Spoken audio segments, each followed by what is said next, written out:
Safeguarding is a mission of hope.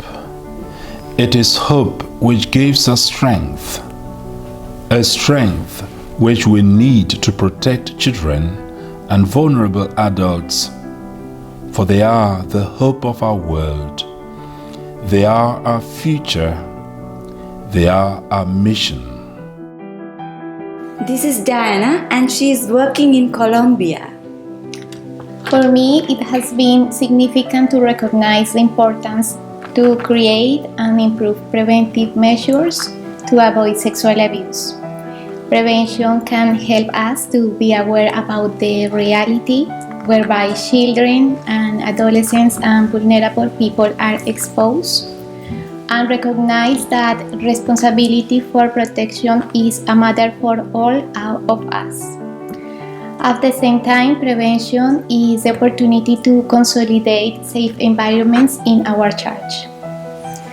Sebo is a sister from Sri Lanka. I want no one to become a victim or a perpetrator of child sexual abuse.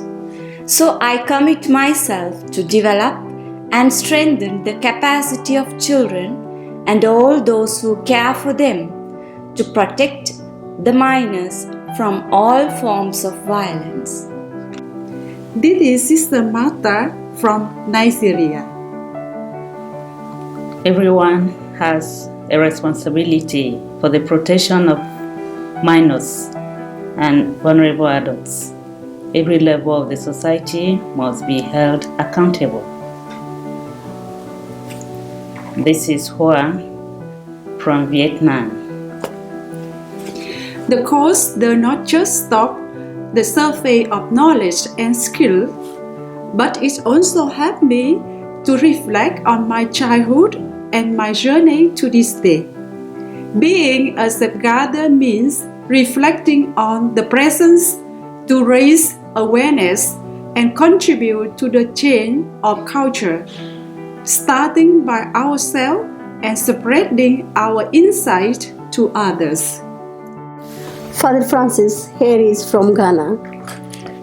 We all need to know our boundaries as pastoral workers, clergy, religious and lay workers. This for me is crucial in our pastoral ministry. When we know the risk factors, red flags, it will help us in a better relationship with our flock. Sister Unica FMM came to us from Pakistan. Our mission is demanding not just words, but real concrete action. We will do all to bring justice and healing to survivors of abuse. We will ensure that those who have abused are never again able to offend. We will not act alone, but will work with all concerned for the good of the children and vulnerable. Hope is a little girl, nothing at all. And yet it is this little girl who will endure worlds. This little girl, nothing at all. Father William Michael here is a canon lawyer from Malaysia. CCP's methodology is an interdisciplinary approach in terms of knowledge, skills, and attitude, which is grounded on blended learning with a portfolio. This supports us to build our own resources based on our culture, experience, and background. This methodology has shaped my intelligent quotient, emotional quotient, and cultural quotient simultaneously.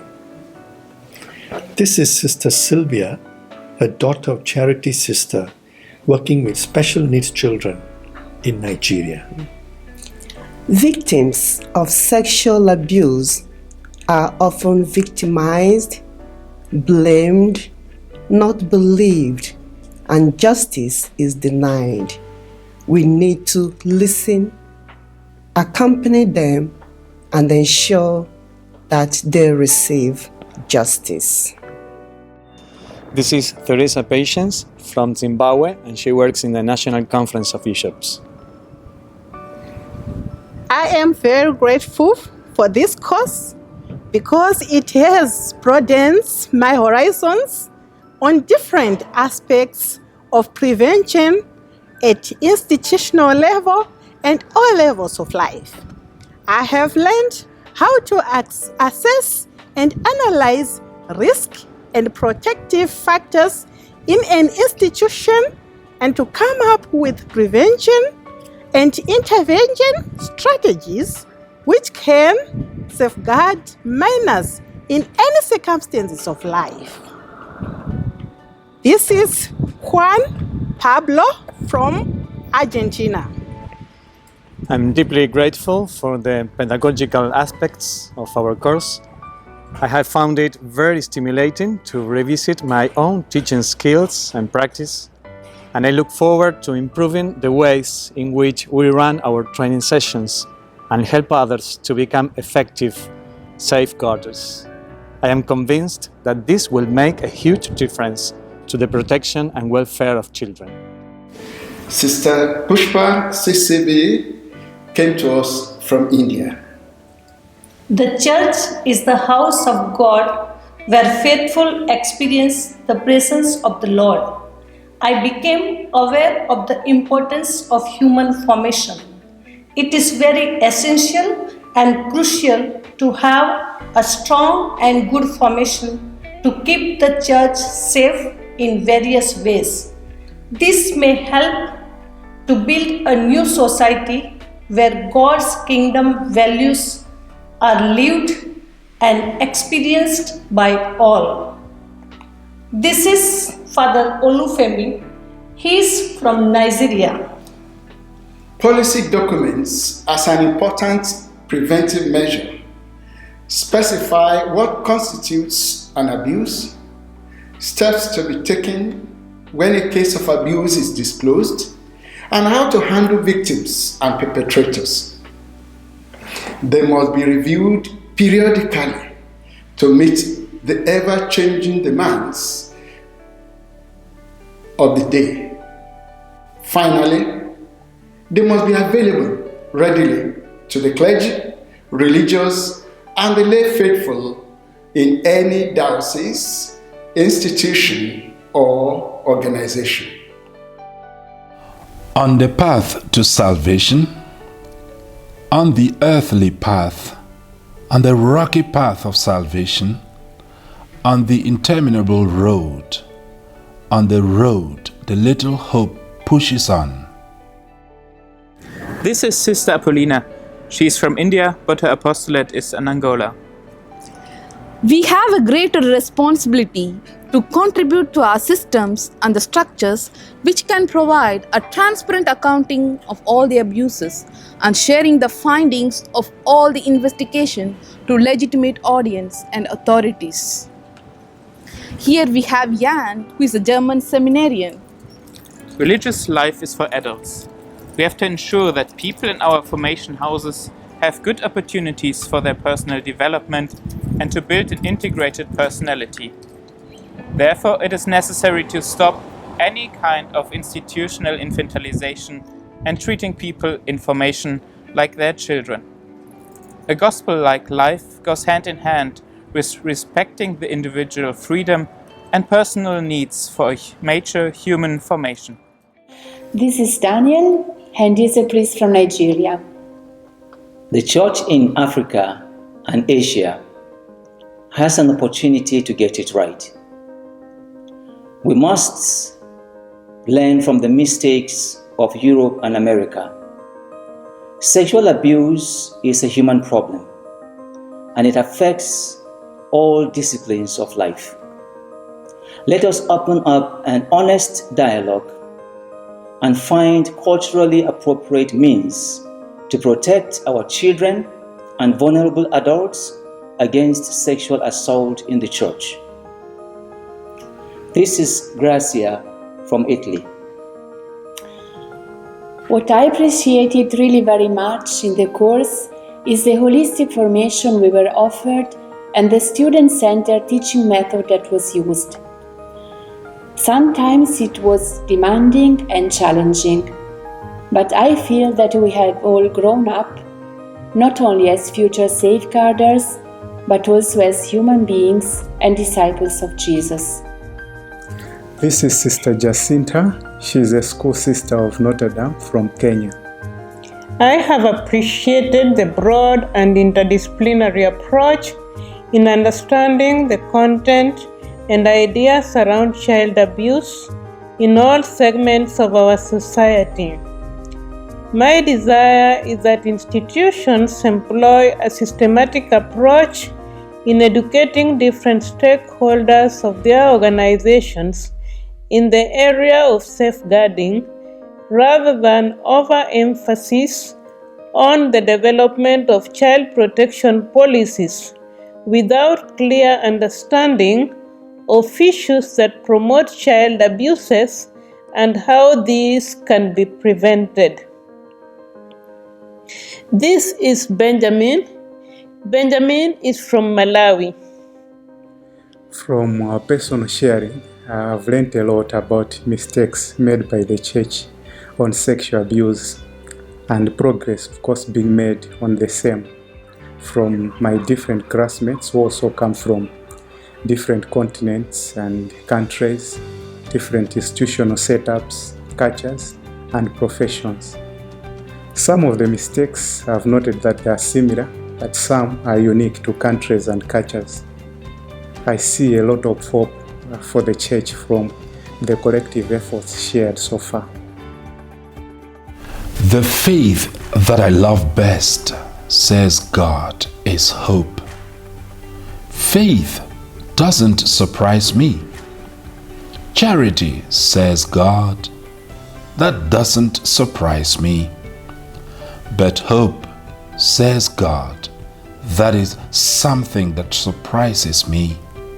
Even me, that is surprising. Meet Father James, a priest from Cameroon. Inherent in the pastoral role is a degree of authority and power with which the priest provides leadership to a congregation. A Christian who may be a minor adult is by definition vulnerable to the priest, even spiritually. If the priest takes advantage of this vulnerability to sexualize the relationship with the Christian, then he violates the mandate to protect the vulnerable from harm. Maureen here is a psychologist from Nigeria. Despite the happy self-donation in celibate chastity, priests and religious are often faced with the fiery force of sexuality. Therefore, they must not be naive or underrate the power of sexual desire. For this, setting clear relational boundaries, like not bringing children inside one's bedroom, avoiding inappropriate touch, is crucial to safeguarding minors. This keeps out harmful influences. Now we'll listen to Xavier. He is from China. With the course going on, I found myself gradually fell in love with group supervision. It is for me an opportunity to recollect myself at the weekend and listen to others' experience as well. Supervision provided me a trustworthy space to share freely my feelings, emotions, and thoughts that arose during the week. And it is there I felt understood and supported. It's she, the little one, who carries them all, because faith sees only what is, but hope, she sees what will be. Charity loves only what is, but hope, she loves what will be. In the future, so to speak, of eternity itself. Maria Jesus is from Brazil, but working in Bolivia. As I get to learn deeply the reality of sexual abuse, I would say that there is an urgent need for development of methods of assessment and management of sex offenders. They also need health attention and therapy, because to hate and condemn them do not bring the solution. So, let's offer adequate treatment for those who are struggling with pedophile feelings towards children, and thus avoid more suffering and pain. So, this is Gilles. He's from Papua New Guinea. I came to a realization that self-care in terms of traumatic stress is truly the elephant in the room. Having in mind that trauma will be an inherent part of working with abused children as secondary victims, it can be easy to induce ourselves that taking the time to step back and deal with our reactions will in turn help the victims achieve positive outcomes. For this is a mission which can bring hope to those who are vulnerable and hopeless, because safeguarding is a mission of hope.